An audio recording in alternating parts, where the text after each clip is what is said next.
Good evening. This is Dwight Dowson calling you into the primeval. For the next few minutes, I'd like to talk to you about the Little Miami River Valley and its role in the settling of the Indian nations. About 1650 to 1690 was a period of flux in the Iroquois Confederation. Consequently, when the Shawnee Indians, who were from the southern part of the United States and over in Pennsylvania, decided they would join forces with the Iroquois, they actually had to fight a series of battles with the Iroquois. Consequently, the Iroquois relinquished because of these battles and assigned the Shawnee, who were the little sisters of the Delaware, who were the grandfathers, and the Iroquois, who were the masters.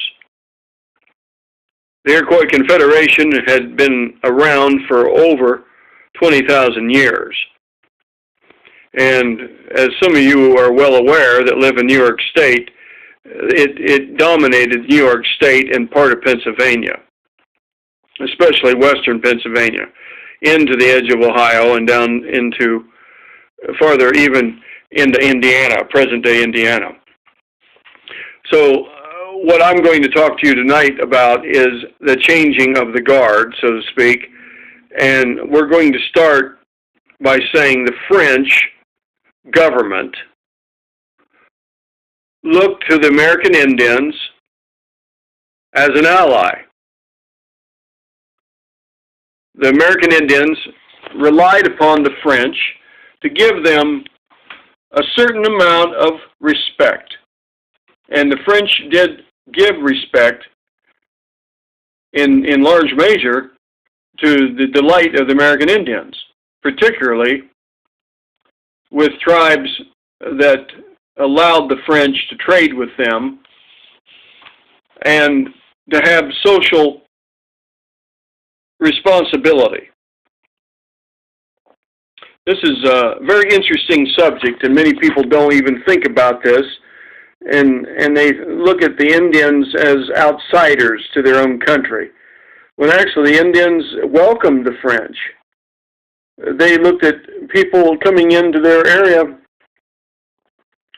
with a certain amount of hospitality. They extended hospitality to people. And in large measure, there was goodwill. So what really happened?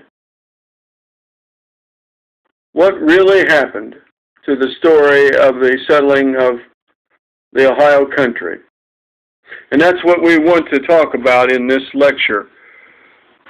Now, we're going to have a series of talks that will explain the various aspects of this primeval, and that's the key word here, the primeval culture.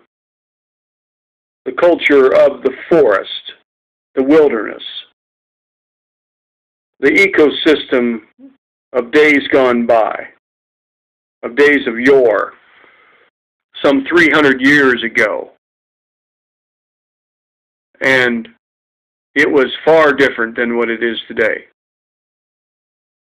There are very, very few remaining vestiges of the primeval, as it truly was.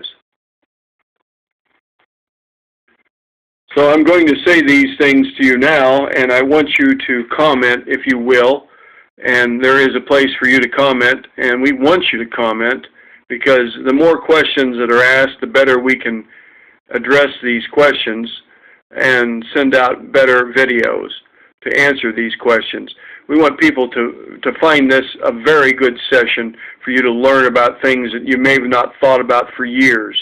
And for some people, they've never seen what we're talking about. They've never seen a movie about it. They've never written a book about it. They've never read a book about it.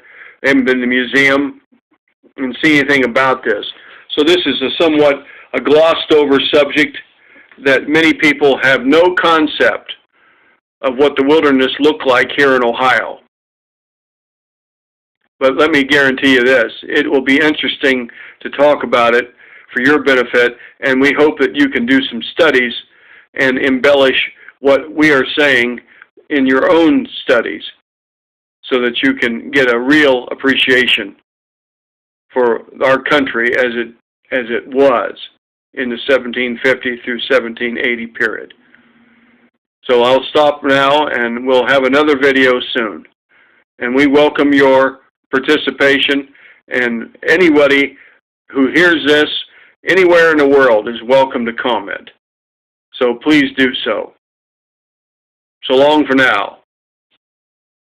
This is Dwight Dowson signing off for Maxwell Companies and Partners. Thank you for watching. Bye now.